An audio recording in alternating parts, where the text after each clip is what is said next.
तो आज हम मानसिक स्वास्थ्य यानी मेंटल हेल्थ पर बात करने वाले हैं। हाँ। लेकिन एक बिल्कुल कह सकते हैं एक अलग नजरिए से। हाँ। हमारे पास हेल्थ केयर इंडस्ट्री की कुछ रिपोर्ट्स हैं जो 2026 के ट्रेंड्स बता रही हैं। और दूसरी तरफ हमारे पास लेखक वेक्स किंग की फिलॉसफी है जो व्यक्तिगत हीलिंग की बात करती है। बिल्कुल। और ये दोनों तस्वीरें एक दूसरे से बहुत अलग है। एक तस्वीर है बड़ी बड़ी कंपनियों और अस्पतालों की जो मेंटल हेल्थ को data, AI, ROI, return on investment, हाँ बिल्कुल, उस चश्मे से देख रहे हैं, हर चीज को नापने की, सुधारने की कोशिश। और दूसरी तस्वीर है एक आम इंसान की जो अपनी रोजमर्रा की जिंदगी में चुपचाप अपनी शांति और सुकून तलाश रहा है। तो आज का बड़ा सवाल यही है कि क्या ये दोनों तस्वीरें कभी एक ही फ्रेम में फिट हो सकती हैं? चलिए इसी को समझने की कोशिश करते हैं। तो चलिए पहले उस बड़ी तस्वीर से शुरू करते हैं, मतलब सिस्टम का नजरिया। ठीक है। एक रिपोर्ट में जो सबसे चौंकाने वाली बात सामने आई वो ये है कि अब बिहेवियरल हेल्थ को सिर्फ एक खर्च नहीं माना जा रहा।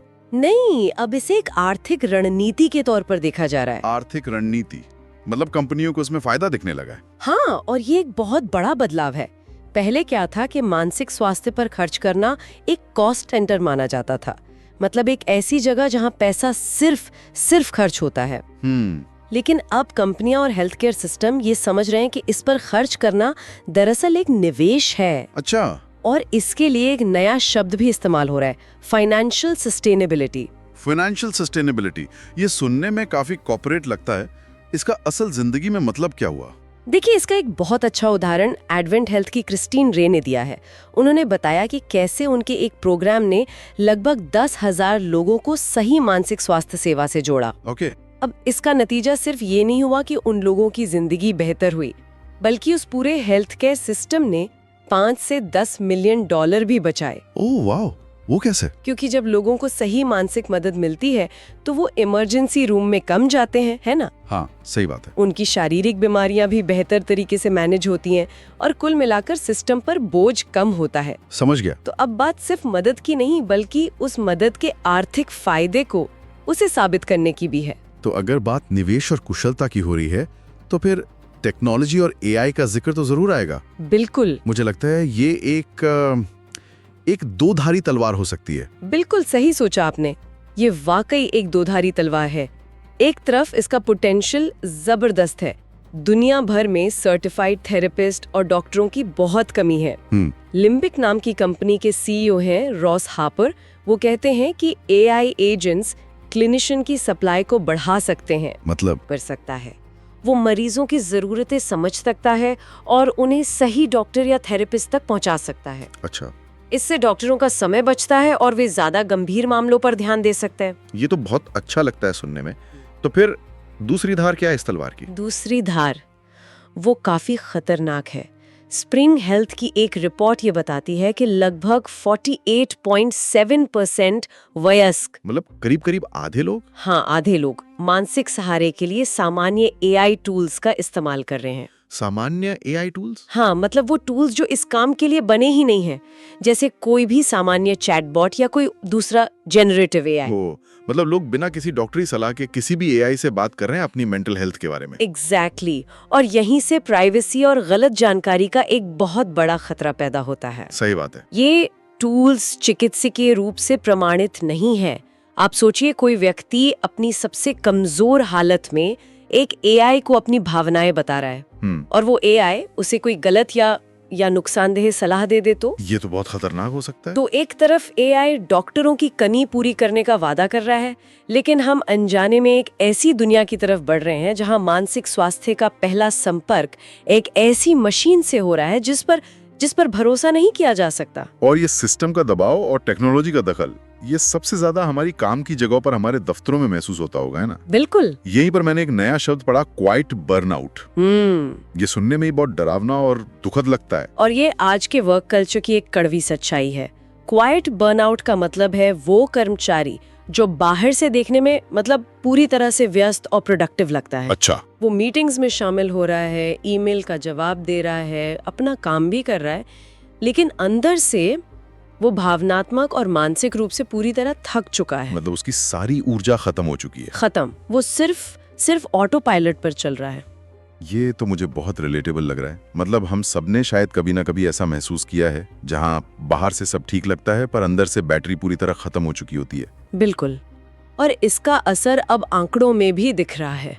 एक सर्वे में 74% एम्प्लॉयर्स ने माना है कि मानसिक स्वास्थ्य से जुड़ी छुट्टियों या सुविधाओं की मांग वो पिछले साल बहुत तेजी से बढ़ी है। मतलब लोग अब चुप नहीं रह रहे हैं। नहीं, और इसी वजह से अब कंटिन्यूअस केयर या कह लीजिए लगातार मिलने वाली देखभाल की उम्मीद बढ़ रही है। कर्मचारी अब ये नहीं चाहते कि उन्हें साल में 1-2 थेरेपी सेशन मिल जाए। वो चाहते हैं कि मदद हमेशा उपलब्ध हो, हर समय। हाँ, सेशन से पहले, सेशन के बाद, मैसेज के जरिए, एप्स के जरिए, हर तरह से। और ये समस्या सबके लिए एक जैसी भी नहीं है ना? मुझे ये पढ़कर बहुत अच्छा लगा कि अब न्यूरोडाइवर्जेंट कर्मचारियों की जरूरतों पर भी ध्यान दिया जा रहा है। हाँ, और ये बहुत जरूरी कदम है। न्यूरोडाइवर्सिटी का मतलब है कि हर किसी का दिमाग एक ही तरह से काम नहीं करता। ADHD, ऑटिज्म या डिसलेक्सिया जैसी स्थितियों वाले लोगों के सोचने और जानकारी प्रोसेस करने का तरीका अलग होता है। राइट।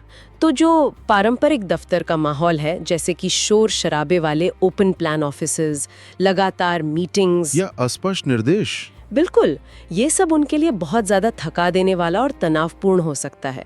तो अब कंपनियां धीरे धीरे ये समझ रही हैं कि उन्हें ऐसे लोगों के लिए काम के माहौल को थोड़ा बदलना होगा ताकि वे भी अपना बेस्ट दे सकें। और मानो ये सब काफी नहीं था, अब दफ्तरों में एक और तरह का तनाव घुसाया है। कौन सा? राजनीतिक और सामाजिक तनाव। हाँ, और ये एक ऐसी चीज है जिसके बारे में पहले कंपनियां बात करने से बचती थीं। लेकिन अब इससे बचा नहीं जा सकता। अमेरिका में एक स्टडी हुई थी, उसके मुताबिक 56% कर्मचारी मानते हैं कि राजनीतिक मतभेद दफ्तर में असभ्यता और तनाव का एक बड़ा कारण है। 56%? ये तो बहुत ज्यादा है। बहुत ज्यादा। जब बाहर की दुनिया में इतनी उथल-पुथल हो, सोशल मीडिया पर इतनी बहस हो, तो उसका असर हमारी डेस्क तक, हमारी टीम मीटिंग्स तक पहुंच ही जाता है। सही बात है। इससे टीमों में एक अजीब सी दरार पड़ जाती होगी। पड़ जाती है। आप जानते हैं, ये सब सुनकर system, AI, ROI, corporate policies, ये सब इतना बड़ा और भारी लगता है। ये हमें सोचने पे मजबूर करता है कि जब कोई इन सब चीजों से दरवाजा बंद कर लेता है और अकेले में बैठता है, तब क्या होता है? मतलब एक व्यक्ति का अंदरूनी सफर कैसा होता है। हाँ, और यहीं पर वैक्स किंग जैसे लेखक की बातें वो एकदम अलग और जरूरी महसूस होती हैं। उनका नजरिया इस सिस्टम से बिल्कुल जुदा है। बिल्कुल। वैक्स किंग, जिनकी किताबें गुड वाइब्स, गुड लाइफ और healing is the new high दुनिया भर में बेस्टसेलर हैं, उनकी बातों में इसलिए इतनी सच्चाई है क्योंकि उन्होंने खुद बहुत मुश्किल जिंदगी जी है। जब वे बच्चे थे तभी उनके पिता की मृत्यु हो गई। उनका परिवार कई सालों तक बेघर रहा और उन्हें बड़े होते हुए नस्लवाद का भी सामना करना पड़ा। तो उनके शब्द किसी थ्योरी से नहीं बल्कि जिंदगी के खुरदुरे अनुभवों से निकले हैं। उनकी लिखाई का सार क्या है? एक स्रोत में उनकी किताब से एक बहुत ही प्यारी बात कही गई है। कभी कभी आपको दुनिया से खुद को एक पल के लिए अनप्लग करना पड़ता है ताकि आप खुद को रीसेट कर सकें। वाह! आज के दौर में जहां हम 24 घंटे दूसरों की उम्मीदों और सोशल मीडिया से जुड़े रहते हैं, ये बात कितनी सरल और कितनी क्रांतिकारी लगती है ना? बिल्कुल। और वैक्स किंग के लिए हीलिंग का मतलब कोई बड़ी नाटकीय घटना नहीं है। ये छोटे छोटे शांत पलों में छुपी है। जैसे कि एक स्रोत में बहुत खूबसूरती से कहा गया है, हीलिंग तब होती है जब आप किसी बहस से खुद को बस इसलिए अलग कर लेते हैं क्योंकि आपको अपनी शांति उस बहस को जीतने से ज्यादा प्यारी है। या जब आप खुद से कहते हैं, आज मुझे शांति चाहिए, सफाई नहीं। ये किसी को दूर धकेलना नहीं बल्कि अपनी सीमाओं को पहचानना है। हाँ, और खुद को संभालना है। ये छोटे छोटे पलों में खुद को चुनना है। और ये बात भी कि हमारी पहचान बाहरी चीजों से नहीं होती। उनका एक मशहूर कोट है, तुम्हारी जीन्स का साइज तुम्हें परिभाषित नहीं करता, तुम्हारी त्वचा का रंग तुम्हें परिभाषित नहीं करता, तराजू पर दिखने वाला नंबर तुम्हें परिभाषित नहीं करता। यह बात सीधे सीधे उस प्रेशर को टारगेट करती है जो आज हम सब महसूस करते हैं। बिल्कुल, अच्छा दिखने का, सफल होने का, हर पैमाने पर खरा उतरने का। हाँ, बल्कि सही जगह पर संवेदनशील बनाती है। ये बहुत कमाल की बात है ना? इसका मतलब ये नहीं है कि आपको महसूस होना बंद हो जाता है। इसका मतलब है कि अब हर छोटी मोटी बात आपके दिल तक नहीं पहुंचती। एक तरह का इमोशनल फिल्टर डेवलप करने जैसा। हाँ, बिल्कुल। कुछ बातें बस कानों तक आती हैं और वहीं रुक जाती हैं। आप हर चीज को व्यक्तिगत रूप से लेना बंद कर देते हो। ये बेरुखी नहीं, ये संतुलन है। सही कहा। और ये मानना कि हर दिन प्रोडक्टिव होना जरूरी नहीं है, एक स्रोत कहता है कुछ दिन सिर्फ होने के लिए होते हैं, यानी बिना किसी लक्ष्य के, बिना कुछ साबित किए बस जीना। ये विचार आज की हसल कल्चर वाली दुनिया में एक विद्रोह जैसा लगता है। हाँ, क्योंकि हम हमेशा कुछ ना कुछ करते रहने के लिए प्रोग्राम किए गए हैं। बिल्कुल। और ये आलस से नहीं है, ये रिचार्ज है। जैसे हम अपने फोन को चार्ज करते हैं, वैसे हमारी आत्मा को भी चार्जिंग की जरूरत होती है। सही बात है। और यहीं पर व्यक्तिगत सफर और सिस्टम का नजरिया आपस में टकराते हैं। कैसे? एक तरफ सिस्टम है जो एआई से सब कुछ मापना चाहता है, बिल्कुल। हर कर्मचारी की प्रोडक्टिविटी को ट्रैक करना चाहता है, हर चीज का आरओआई निकालना चाहता है। एग्जैक्टली। और दूसरी तरफ ये धीमी, कभी कभी अशांत और गहरी व्यक्तिगत यात्रा है जिसे मापा नहीं जा सकता। नहीं मापा जा सकता। आप बस होने का आरओआई कैसे निकालेंगे? आप अपनी शांति को किसी स्प्रेडशीट में कैसे दिखाएंगे? आप नहीं दिखा सकते। और यही इन दोनों दुनियाओं के बीच का असली तनाव है।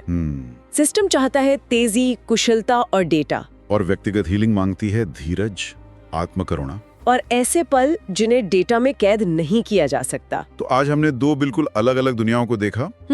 एक तरफ बिहेवियरल हेल्थ केयर की दुनिया जो ज्यादा कुशल, डेटा चालित और आर्थिक रूप से टिकाऊ बनने की कोशिश कर रही है, जिसमें एआई और टेक्नोलॉजी बड़ी भूमिका निभा रहे हैं। बिल्कुल। और दूसरी तरफ व्यक्तिगत हीलिंग का वो शांत अंदरूनी सफर है जो सीमाओं को तय करने, आत्मकरुणा दिखाने और खुद के साथ ईमानदारी बरतने से जुड़ा है। हाँ, और चुनौती इन दोनों दुनियाओं के बीच एक पुल बनाने की है। सिस्टम की कुशलता और व्यक्ति की धीमी यात्रा को एक साथ कैसे लाया जाए, यही सबसे बड़ा सवाल है। और ये हमें आज भी एक बहुत ही जरूरी और शायद थोड़े असहज करने वाले सवाल पर लाकर छोड़ता है। सवाल ये है कि जैसे जैसे हमारे सिस्टम, हमारी कंपनियां, हमारे हेल्थ केयर प्रोवाइडर्स मानसिक स्वास्थ्य को मापने, प्रबंधित करने और ऑप्टिमाइज करने में बेहतर होते जाएंगे, तो हीलिंग के उन पहलुओं का क्या होगा जिन्हें मापा नहीं ला सकता? हाँ, वो धीमी, शांत, खुद की तरफ वापसी, वो पल जब हम बिना किसी लक्ष्य के बस होते हैं। क्या हम अपनी कुशलता और प्रोडक्टिविटी की दौड़ में उसे खो देंगे? क्या हम हीलिंग के सबसे मानवीय हिस्से को ही ऑप्टिमाइज कर देंगे? ये एक ऐसा विचार है जिस पर हम सभी को सोचने की जरूरत है।